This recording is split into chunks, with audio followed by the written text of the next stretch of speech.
السلام عليكم. تخيل قبل ما تطلع اي مشوار بالعربيه بتاعتك بتوديها لمركز الصيانه يفحص البطاريه، يفحص الكهرباء، الميه، كل الاجزاء بتاعه العربيه. تتخيل ان العربيه دي هتعطل بيك في السكه؟ الاجابه اكيد لا. انت تعرف ان جهاز تصحيح الابصار، جهاز الليزك، قبل ما يشتغل كل يوم بيبقى فيه سلسله من الاختبارات بتقيس الكهرباء بتاعه الجهاز، الدقه بتاعته، التنشين بتاعه، ان الجهاز ما يقدرش يشتغل غير لما يعدي على الاختبارات دي. لو ما تعرفش الموضوع ده خليك معايا واتفرج على الاختبارات بنفسك.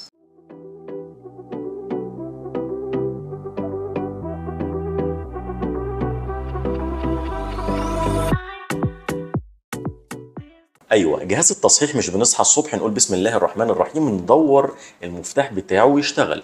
جهاز التصحيح بيقوم ببعض الاختبارات، هو نفسه بيختبر نفسه، بيشوف انا مظبوط وقادر ان انا اقوم بالعمليات بتاعه تصحيح الابصار ولا لا. وده طبعا لان احنا بنتعامل مع العين فمفيش مجال للخطأ.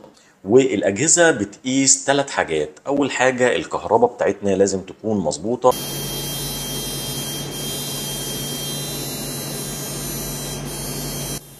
كل يوم الصبح فني جهاز الليزك بيتأكد من وصول الطاقة زي ما الشركة طالباها وعايزاها بالظبط. هو عمال يتك على الدواسة لحد ما نوصل بالإنرجي للإنرجي المطلوبة. والاختبار التاني اختبار الدقة، احنا بنشوف الدقة بتاعة الجهاز. انا بديله مثلا امر قياسي ان هو هيضرب دايرة معينة، فاحنا هنشوفه هيعملها هينفذها ولا لا. ده اختبار الدقة بتاعة التصويب. هل جهاز الليزر هينزل الليزر زي ما احنا عايزين في المكان المطلوب عشان يصحح النظر ولا لا؟ شوفوا، دي الورقة بتاعة الاختبار. احنا عايزين نشوف الدايرة دي على مسافة متساوية من الشرط السمراء اللي حواليها، فمعنى كده ان الليزر نازل بدقة. اعتقد ان الدايرة دايرة متماثلة جدا.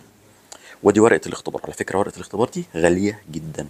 الاختبار الثالث وهو اختبار السمك، وزي ما حضراتكم عارفين ان الليزر لما بينزل على القرنية بيقلل شوية من سمك القرنية، فاحنا عايزين نعرف والله الليزر اللي هينزل ده هيقلل السمك زي ما احنا متوقعين ولا لا. يبقى انا كده اختبرت القوة بتاعة الجهاز، اختبرت الدقة او التنشين او التصويب بتاعه، واختبرت الدقة بتاعته في تصحيح الابصار، وهل فعلا هو هيقلل من سمك القرنية في الوضع اللي احنا حاسبينه وعارفينه، ولا اكتر ولا اقل. ده الديسك او القرص المستخدم في الاختبار بتاع السكنس او السمك. انا يهمني ان جهاز التصحيح ما ياكلش كتير من القرنية، ان هو يصحح النظر وفي نفس الوقت يحافظ على سمك القرنية، وتكون الحسابات اللي احنا حاسبينها هو اللي هينفذها بالفعل. تمام، القرص دلوقتي تحت جهاز الليزك وكأنه القرنية بتاعتنا.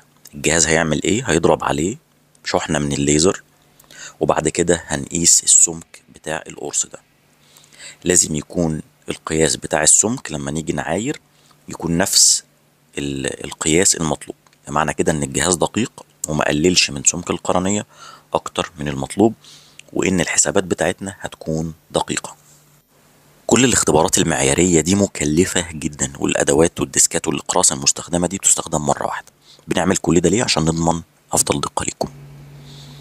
ده جهاز المعايرة، حطينا فيه القرص وقرأ السمك والحمد لله طلع زي ما احنا عايزين بالظبط. معنى كده ان الجهاز ده دقيق في كل حاجة.